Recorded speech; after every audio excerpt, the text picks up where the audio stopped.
Numbers, chapter 23, Balaam's first oracle. Balaam said, "Build me 7 altars here, and prepare 7 bulls and 7 rams for me."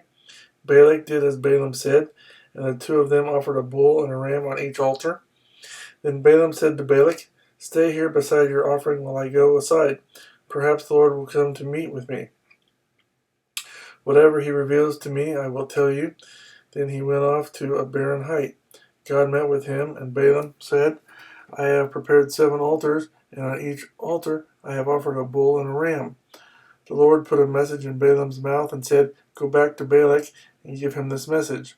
So he went back to him and found him standing beside his offering with all the princes of Moab.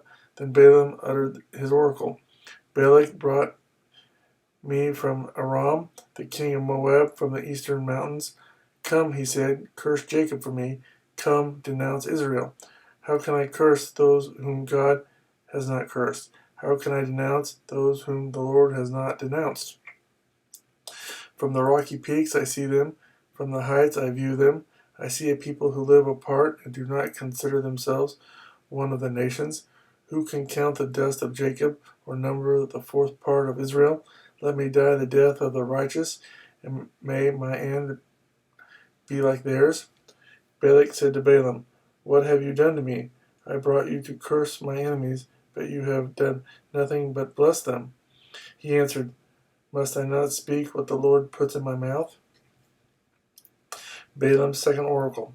Then Balak said to him, "Come with me to another place, where you can see them. You will see only a part, but not all of them, and from there curse them for me." So he took him to the field of Zophim on top of Pisgah, and there he built 7 altars and offered a bull and a ram on each altar.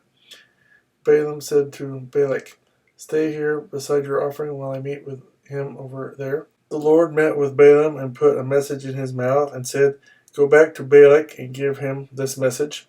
So he went to him and found him standing beside his offering with the princes of Moab.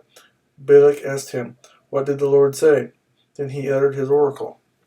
"Arise, Balak, and listen. Hear me, son of Zippor.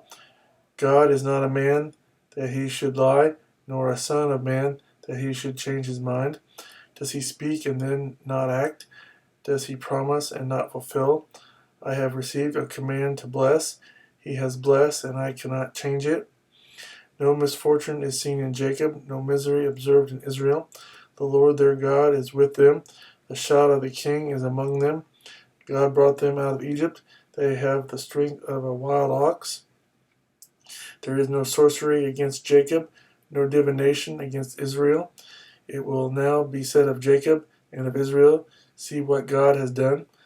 The people rise like a lioness. They rouse themselves like a lion that does not rest till he devours his prey and drinks the blood of his victims." Then Balak said to Balaam, "Neither curse them at all, nor bless them at all." Balaam answered, "Did I not tell you I must do whatever the Lord says?" Balaam's third oracle. Then Balak said to Balaam, "Come, let me take you to another place. Perhaps it will please God to let you curse them for me from there." And Balak took Balaam to the top of Peor, overlooking the wasteland.